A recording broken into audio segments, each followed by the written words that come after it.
Après la visite du Grand Hôtel, rien de mieux qu'une pause gourmande. Comme ce monsieur, j'ai moi aussi été intriguée par les vitrines du Biggio. En particulier par deux éléments récurrents. Vous voyez de quoi je parle? C'est en effet ce biscuit et des marionnettes. Mais alors pourquoi? Cette curiosité m'a amenée jusqu'à Luigi et je vous partage cette histoire.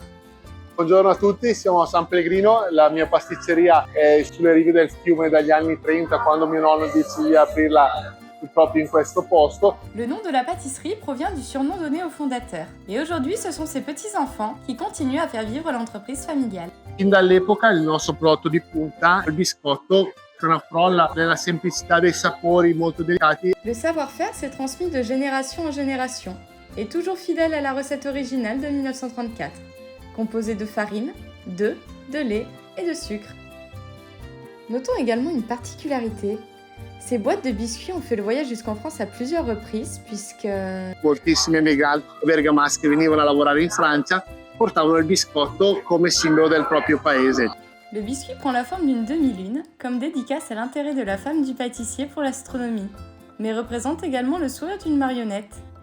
Mais pourquoi donc?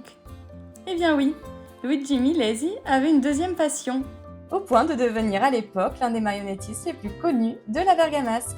Il prenait plaisir à mettre en scène des spectacles sur la place adjacente à la pâtisserie, divertissant ainsi le public et distribuant le fameux Biggio aux enfants.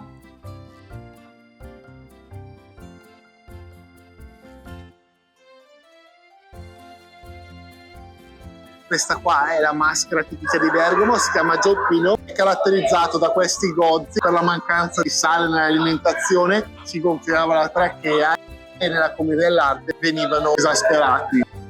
Alors je ne sais pas vous, mais Luigi m'a donné envie d'en apprendre davantage sur Gioppino.